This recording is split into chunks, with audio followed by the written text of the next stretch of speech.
Ini saya akan jelaskan sedikit apa yang dimaksud dengan kuadran koordinat kartesius, di mana yang dimaksud dengan kuadran koordinat kartesius ini adalah sumbu X dan sumbu Y yang terdapat pada koordinat kartesius ini akan membagi 4 daerah ini ya.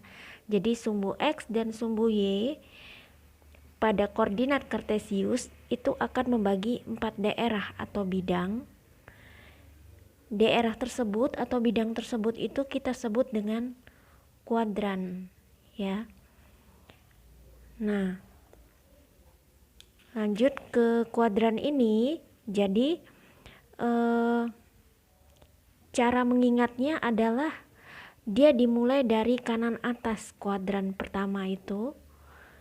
Kemudian arahnya letaknya berlawanan arah jarum jam. Kuadran 1, kuadran 2, kuadran 3, kuadran 4.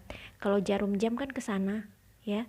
Jadi kalau letak dari kuadran pada koordinat kartesius ini dimulai dari kanan atas berlawanan arah jarum jam. Begitu cara mengingatnya. Adapun ciri-cirinya. Jadi kalau mau bicara ciri-ciri dari kuadran itu, kita bisa lihat di sini, perhatikan. Kalau kuadran pertama, kuadran 1, cirinya adalah koordinat sumbu X dan sumbu Y-nya adalah positif dan positif. Kalau kuadran 2, koordinat sumbu X dan Y-nya berturut-turut adalah negatif dan positif. Ya. Kemudian kalau kuadran 3, koordinat sumbu X dan Y-nya berturut-turut adalah negatif dan negatif.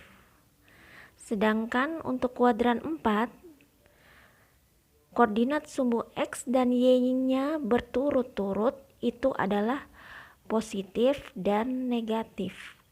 Oke ya, sampai di sini mudah-mudahan paham. Jadi untuk sebagai contoh nih misalnya kita lihat seperti ini. Jadi untuk menentukan kuadran dari koordinat, kalau ada pertanyaan itu kita bisa, kalau sudah bisa mengingat ini, insya Allah itu langsung bisa menentukan dia di kuadran mana. Tapi kalau mau mengingat kembali ke ciri-ciri boleh juga gitu ya. Jadi misalnya ini contoh, ada beberapa titik ya.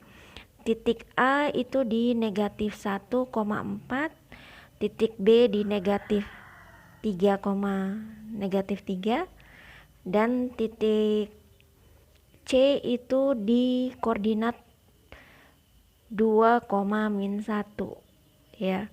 Secara eksplisit ketika kita plotkan, kita bisa tahu bahwa dia letaknya yang A di kuadran 2, yang B di kuadran 3, dan yang titik C itu ada di kuadran 4. Oke.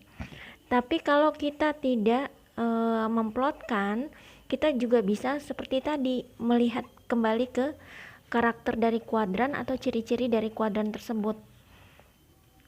Nih, kalau titik A dia negatif 1,4, kuadran yang negatif dan positif sumbu X dan Y-nya, maka dia adalah kuadran 2 ya.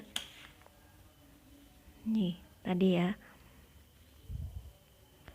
negatif dan positif, dia itu yang kedua. Kemudian negatif 3, negatif 3, yang negatif dengan negatif adalah kuadran 3. Kemudian 2, negatif 1, positif dan negatif, itu ada di kuadran 4, merupakan ciri kuadran 4. Jadi sebenarnya cukup mudah.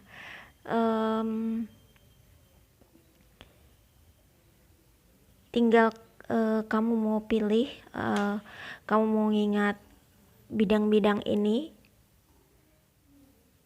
dengan ciri bahwa dia letaknya dimulai dari kanan atas, kemudian arahnya berlawanan arah, atau kamu bisa mengingat dengan ciri-ciri dari kuadran ini. Boleh juga.